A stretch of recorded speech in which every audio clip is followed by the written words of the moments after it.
The Anaheim Ducks.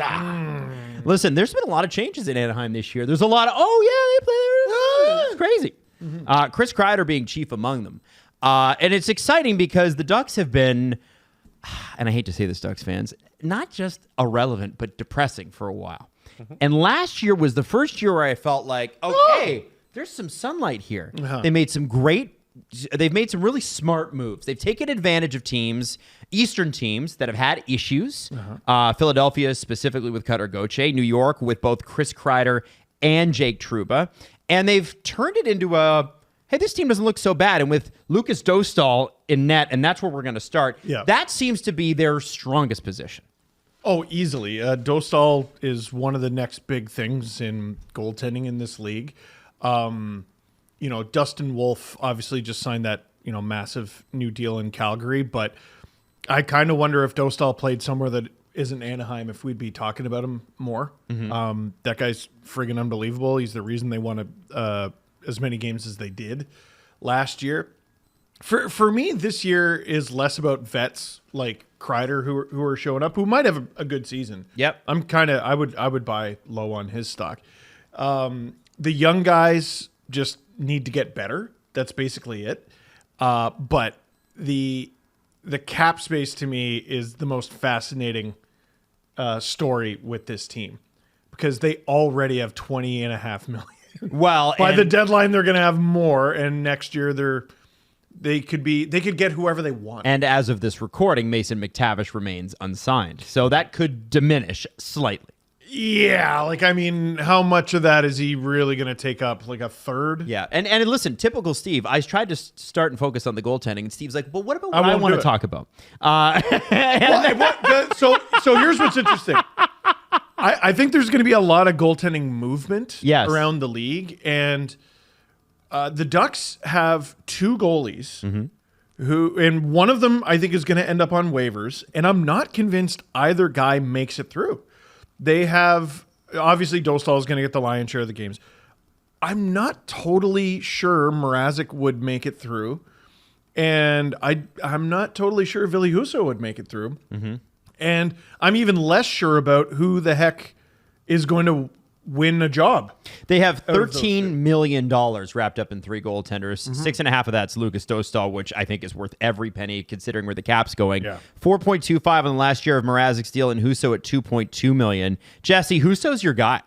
You got a little bit of an affection for Ville Husso. Still? I really liked Ville Husso when he was challenging for Jordan Binnington's job. I thought he was going to take it and be a next great goaltender around the league, and it just hasn't panned out. When he went to Detroit and signed that deal, I thought it was a great bargain, and then he didn't work out there on their giant rotating cast of goaltenders. Eventually got sent down, eventually got sent to Anaheim for nothing, eventually sent down there. He's not a regular NHLer anymore. So I think there's a possibility he falls through waivers here at that $2.2 million price. And I don't know, they have a busy goaltending room with those three guys. If I had to guess, I'd say Husso's the backup because he's actually played games for them.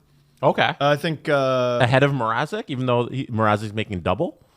Well, Mrazek's making double, but I think he was necessary evil in taking money back in the Gibson deal. Right, but I think Mrazek is the guy that you waive because he's less likely to get claimed, don't you think?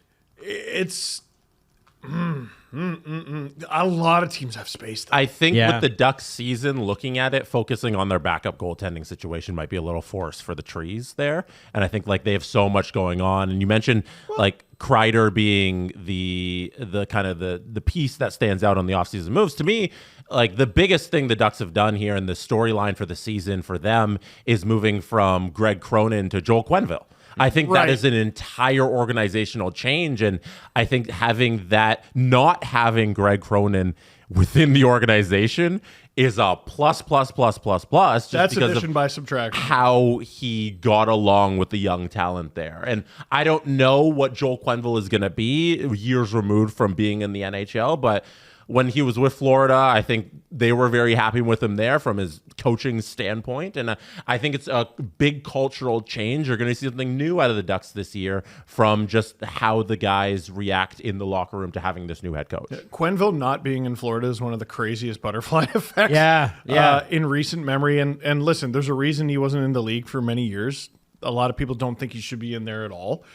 But if you're just looking at it from strictly a hockey perspective, the Ducks have, in a way, fallen ass backwards into going from Greg Cronin to one of the greatest coaches in NHL history, which I think is going to be quite the shock to the system for the organization. And, the Ducks did something this year that I think that they haven't been able to do for a while.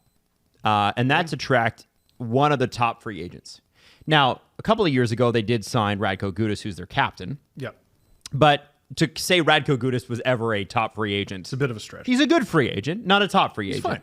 Fine. Michael Granlund coming in out of Dallas, 3 years, $7 million per. And essentially replacing Zegras. Which is, it's seemingly a good bet. You look at the mix on this roster because they've got a lot of young guys coming up, but they also have, I'm looking at Granlund 33, Kreider 34, Killorn 36, Strome 32, Vetrano signed for 3 more years, 31.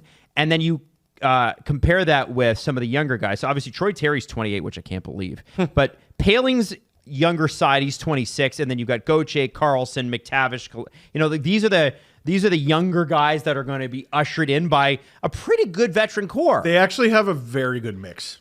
Yeah. Like it's balanced. And I'm just talking about the forwards here. If you look at, say Jackson Lacombe or Minchikov or some of these guys, Trouba and Gudas are going to be able to bring them along. And I think that, think about Dostal. Do you think Dostal is as good or as confident as if John Gibson isn't there? And that's not to take away from what Dostal did on his own, but I think watching an everyday pro in an extremely tough environment like the Ducks were, you got to pick something up. They underratedly had one of the better tandems in the league. Yeah. Actually, which should maybe give you pause that they still finished near the bottom and they were getting goaltending that was that good almost every night. Like, Detroit could take a step. Like if Gibson, he doesn't even have to give you prime Gibson. Like if he gives you what he gave you last year. Detroit's instantly a better team. Yeah. Yeah. And like, again, little unsure like why the Ducks had to do that, or maybe they did it as a favor. He wanted to go. They got some assets back or whatever. One of my the funniest things that I found while doing research for these guys, Zellweger is 22. Mm-hmm. He's their third youngest D. Wow. There's somehow 2 guys who are younger than that. So the mix of young and old that they have is going to be really important. I thought you were a little nuts for suggesting a little while ago that they can make the playoffs. It's not all that out of the question. I don't think it's going to happen. It's not all that out of the question.